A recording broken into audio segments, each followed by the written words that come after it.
Hello, folks, and welcome to Hardline. I apologize, you won't be able to see my beautiful face today. I am currently in an undisclosed location, but should be back in the studio next weekend. In the meantime, though, I do have a few things I wanted to share. First off, I just wanted to talk about the Biden laptop thing. Now, of course, if you follow the Goldwater, you've been hearing about this for a while. Um, Not only did we cover the laptop and its contents, but we also made sure to go into the shameful situation of how it was basically suppressed. Um, but yeah, here let me find something for you guys real quick. Louise Minch is a major Russiagator. Um, you see here she's bragging about how D&I Ratcliffe blocked her. Now, Ratcliffe, of course, was one of the people who came out, Director of National Intelligence, came out and pointed out that the whole bit about, there were 50 former intelligence agents who came out and said that the laptop was likely Russian disinformation. And the thing about this is, okay, the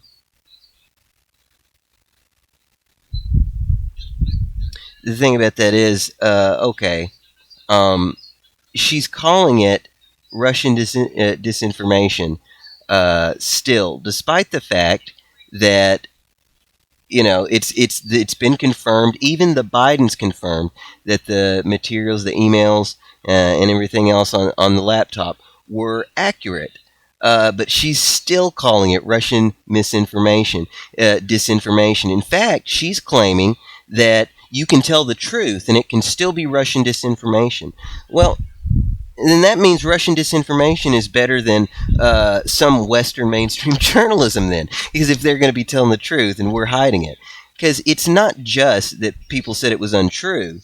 They completely lied. Lied about it being Russian disinformation, but even more shamefully, they suppressed it. New York Post was locked out for weeks from their account. Right? Here's Glenn Greenwald, by the way, who had to leave The Intercept, which he founded, because even though he was editor-in-chief, they didn't give him enough editorial control to write about the Biden laptop. That was taboo, so he had to go out, strike it out on his own. Here he is saying the large corporate media outlets that incessantly focus on QAnon and 4chan and agitate for internet censorship are far more responsible for far more damaging disinformation than these obscure citizens they target. Real disinformation comes from NBC, CNN, New York Times, New Yorker, and The Atlantic. But yeah, Greenwald, by the way, has been on a roll lately. As far as the laptop goes. And here, actually, I got it over here.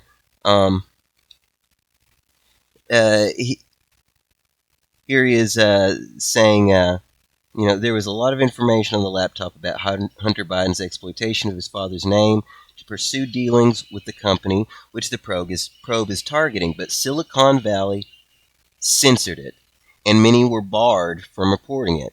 And, some people were, oh, well, who was barred from reporting it? Dude, you're talking to the guy who had to quit the publication that he helped found because despite being the editor, they would not allow it. So, yeah, it was like that.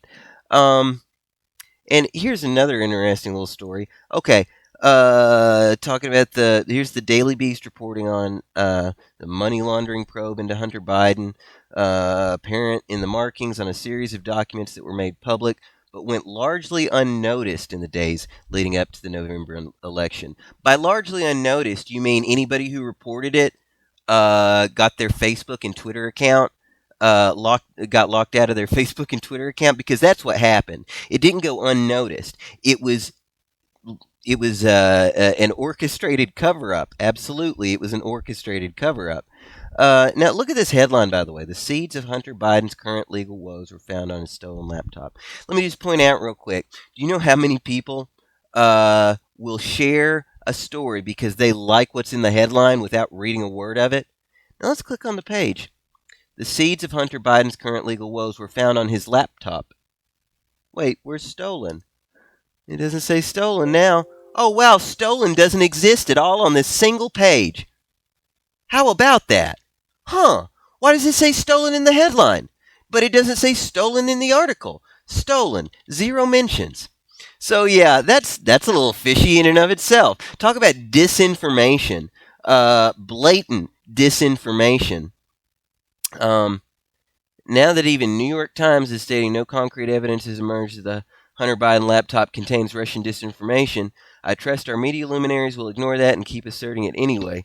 This was Greenwald in October, right? October 23rd. But yeah, so it is pretty obvious if you just look at it.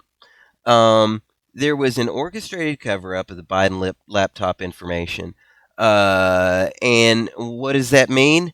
I'm not entirely sure. I was a little bit skeptical at first, too. I was afraid Rudy and Steve Bannon, who I don't necessarily trust wholeheartedly, could have either fallen prey for something or Bannon. He seems the kind of guy who would totally, make something up and, hey, Rudy, I found some real dirt here. Let's publicize it. But no, as it turns out, this is real stuff. The Bidens have said that the emails are real, and they do show that Hunter Biden was banking on his dad's name and saying, "Hey, I can get you a job with the vice president," and using that to get deals, and lots of shady stuff going on. But I'm still not expecting much in the way of an FBI investigation since they've had this laptop since 2019. One of the laptops since 2019, and that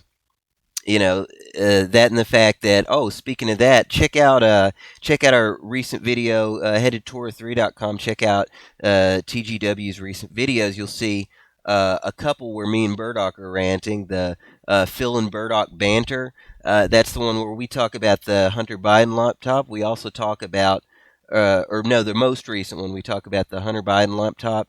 And Seth Rich's laptop is in the hands of the FBI, apparently. They say they're in the middle of doing forensic analysis because it takes 4.5 years.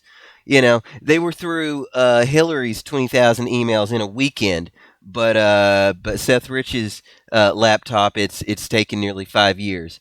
But yeah, so do check out those other videos, and we'll keep you posted on on the latest in Russian disinformation, aka facts that are upsetting to the mainstream narrative. Until next time, folks, you guys be safe.